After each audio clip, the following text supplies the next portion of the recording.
Hello नमस्कार दोस्तों, आप सभी को बता दें कि एमपी पुलिस में 7,500 से ज्यादा पद आपको देखने को मिलेंगे, जिसकी परीक्षा अगले एक महीने में करा ली जाएगी। अगर हम इसके प्रीवियस ईयर कट ऑफ को देखते हैं तो थोड़ा सा एक मोटिवेशन मिलेगा इस एग्जाम को तैयारी करने के लिए, और इस बार क्या टारगेट कर सकते हैं उन दोनों बातों को समझने का प्रयास करेंगे। तो वेलकम है, आप सभी को प्रणाम करते हैं, नमस्कार करते हैं। सबसे पहले आइए देख लेते हैं क्या है पूरी जानकारी।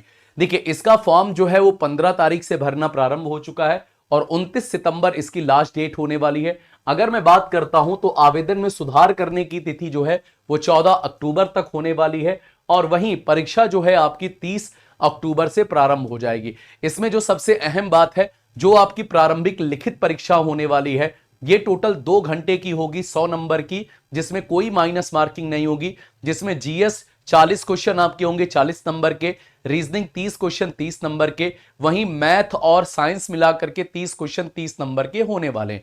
अगर हम कंपैरिजन करते हैं 2023 2022 इनके आधार पे बात करते हैं तो यहां पर देखिए टोटल ये कट ऑफ जो गई थी इसके अराउंड गई थी 68 से 72, जनरल कैटेगरी की कट ऑफ के आसपास गई थी। वहीं ओबीसी की 63 से 73 के बीच में थी, एससी की 58 से 62 के बीच में थी, एसटी की 53 से 57 के बीच में थी। फीमेल कैटेगरी की बात करते हैं तो 58 से 62 के बीच में, और एक्स सर्विसमैन की बात करते हैं तो 38 से 42 के बीच में थी।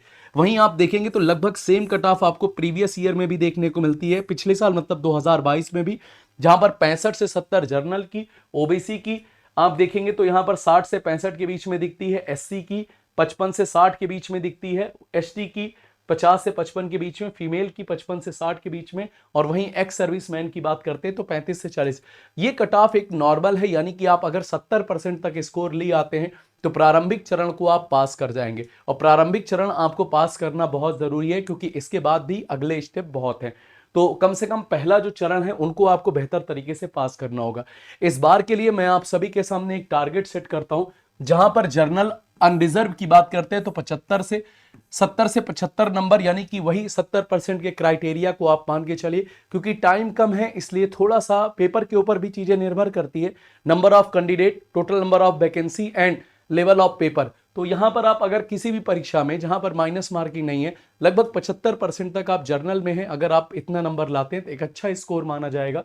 वहीं पर बात करते हैं ओबीसी और ईडब्ल्यूएस, दोनों लोग इतने पे ही मान के चलिए कि आपको 70%, 65 से 70 के बीच में आपको नंबर लाना होगा। एससी की बात करते हैं तो लगभग 60 से 65 की बात करते हैं, एसटी की बात करते हैं 55 से 60 की बात करते हैं।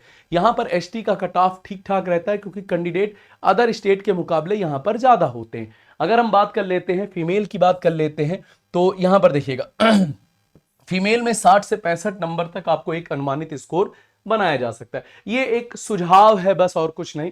सुझाव ये है कि अगर आप इस भर्ती में सफल होना चाहते हैं, जरूरी है कि आप 75 मतलब इतने की तैयारी करके चलिए कि 75 से 80 नंबर तक का टारगेट करके रखिए, तब कहीं जाकर के आप 70 से 72 नंबर तक आ पाते हैं। जितना लक्ष्य होता है उससे 10-12 नंबर इंसान कम ही पाता है। तो बड़ा टारगेट करके चलेंगे तो उस तरीके से आप एक ऐसे स्कोर पे पहुंचेंगे जहां से आपकी सफलता सुनिश्चित हो जाएगी। हम आप सभी से एक सवाल जरूर पूछे थे कि आप हमको एक सवाल का जवाब जरूर दीजिएगा। आप सभी के लिए यूट्यूब पर हम टॉपिक वाइज प्रैक्टिस कराएं या एप्लीकेशन पे टॉपिक वाइज एमसीक्यू बैच आप सभी के लेकर आ जाएं।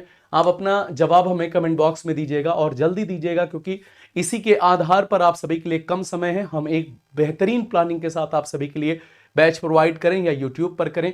जो आप कमेंट करेंगे उस पर ही हम विचार करेंगे। तो आप सभी लोगों से गुजारिश है कि ज्यादा से ज्यादा कमेंट जरूर करिएगा। Thank you so much. जय हिंद, जय भारत।